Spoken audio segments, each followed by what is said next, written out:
حضرت مریم اللہ کی نبی نہیں، عورت نبی ہو سکتی؟ حضرت مریم اللہ کی ولیہ ہیں۔ جناب زکریا گئے تو کہتے ہیں میں نے حضرت مریم کے پاس بغیر موسم کے پھل دیکھے، بغیر موسم کے پھل۔ حضرت مریم سے پوچھتے ہیں کہاں سے آئے ہیں؟ تو کہنے لگی ہوا من عند اللہ، یہ اللہ کی طرف سے آئے۔ کہاں سے آئے ہیں جی؟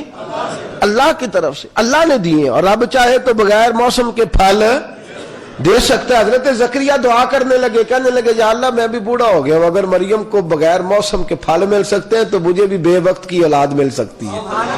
دعا مانگی تو اللہ پاک نے حضرت یحییٰ کی خوشخبری سنا دی، اولاد مل گئی۔ یہ کس کی کرامت ہے؟ بنی اسرائیل کی ولیہ کی۔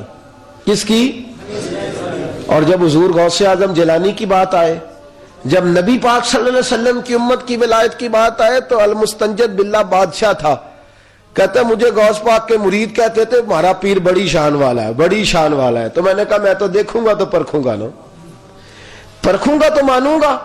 کہتے میں گیا، موسم نہیں تھا سیب کا، تو میرے دل میں خیال آیا کہ میں نے جا کے کہنا ہے غوث پاک سے کہ سیب کھلائیں، موسم نہیں، کہنا ہے سیب کھلائیں، کھلا دیے تو ولی، نہ کھلائے تو میں نہیں مانتا۔ کہتے میں جا کے پہنچا تو مجھے کہنا ہی نہیں پڑا، حضرت کی خدمت میں گیا تو مجھے کہنا ہی نہیں پڑا۔ حضور غوث اعظم جیلانی رضی اللہ تعالیٰ عنہ نے فضا میں ہاتھ اٹھایا تو ہاتھ میں سیب تھا، کہنے لگے بادشاہ کھا لے، اور ولیوں کی ولایتوں کو سیبوں پہ نہیں پرکھا کرتے، کھا لے، کوئی ہماری ولایتیں سیبوں کی محتاج ہے تو پرکھ رہا۔ کہنے لگا حضور پہلے آپ کھائیں برکت والا ہو جائے گا، پہلے آپ کھائیں۔ حضور غوث اعظم جیلانی نے کھایا تو بڑا مزہ لے کے بادشاہ کو دیا، اس نے کھایا تو وہ بڑا اس نے حالت بری کی، پھر حضور کو کہتے حضور تھوڑا اور کھا لے، آپ نے کھایا تو بڑا سرور لے کے پھر اس کو دیا تو پھر بڑا اس نے نا، آپ فرمانے لگے لوگوں کو بتاتا کیوں نہیں تجھے کیا ہو رہا ہے، بول تو صحیح نا، چہرے کے رنگ بدلتا ہے، بتاتا کیوں نہیں؟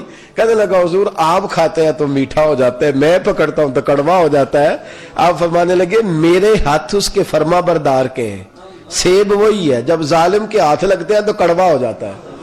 توبہ کر اللہ کی بارگاہ میں، ظلم چھوڑ دے، لوگوں کو نہ ستایا کر، تیرے ہاتھ ظلم والے۔ حضرت سلیمان علیہ السلام نے کہا کہ ملکہ بلقیس کا تخت لاؤ، 40,000 میل کے فاصلے پہ تھا تخت، کتنی دور تھا جی؟ یہ قرآن مجید کی سورہ نمل پڑھیے گا گھر جا کے، 80 فٹ اونچا، 80 فٹ چوڑا، 80 فٹ لمبا۔ ایک جن اٹھا، اس نے کہا میں لے آؤں گا دربار برخاست ہونے سے پہلے، تو حضرت سلیمان نے کہا نہیں ذرا جلدی چاہیے، ذرا تو اٹھا۔ کون؟ عندہ علم من الکتاب، جس کے پاس کتاب کا کچھ علم تھا، علم من الکتاب، کتاب میں سے کچھ، سارا نہیں، کتاب میں سے کچھ علم تھا۔ کہا تو کب لائے گا؟ کہنے لگا جی آپ کی پلک جھپکنے سے پہلے، پلک جھپکنے سے، یہ قرآن مجید ہے۔ اے ہون تسی داتا صاحب دی انجی دی گل سنا آکھن گے ویکھو نہ کرن والی کرو۔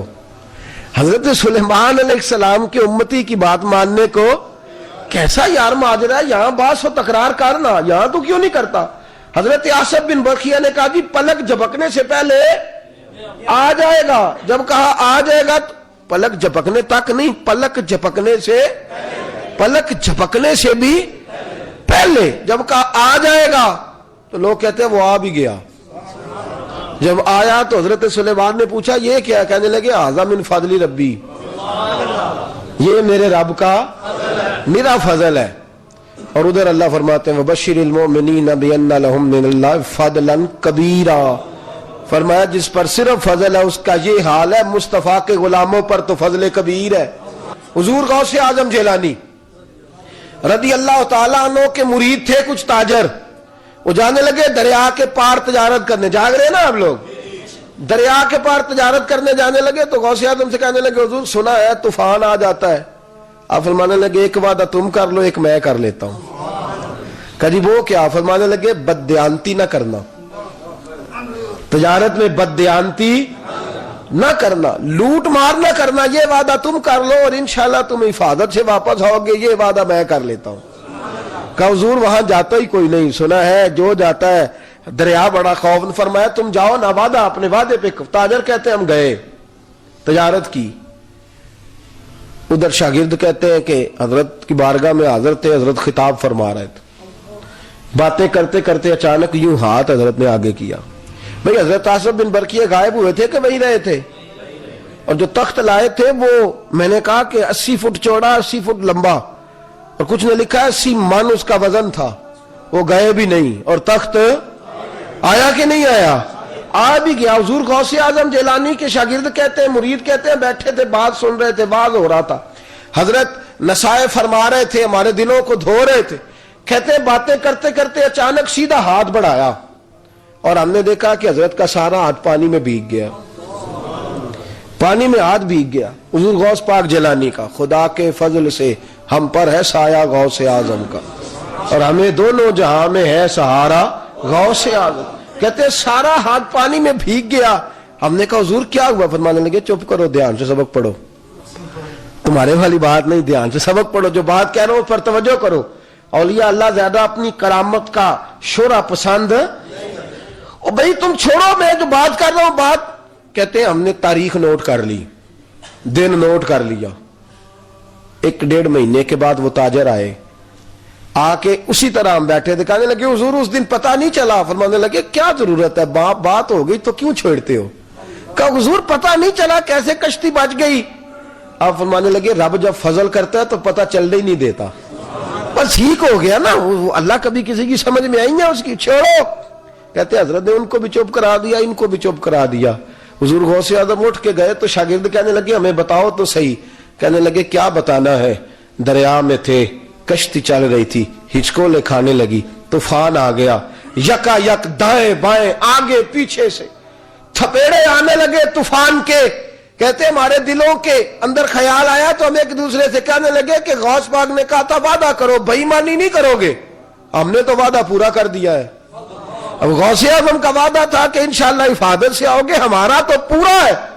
لیکن کشتی ہچکولے کھا رہی ہے. کہتے اچانک ہم نے پانی کے اندر ایک ہاتھ نمودار ہوتے دیکھا, اس نے یوں کھینچا ہے اور لا کے کشتی کو پار کنارے کے لگا دیا.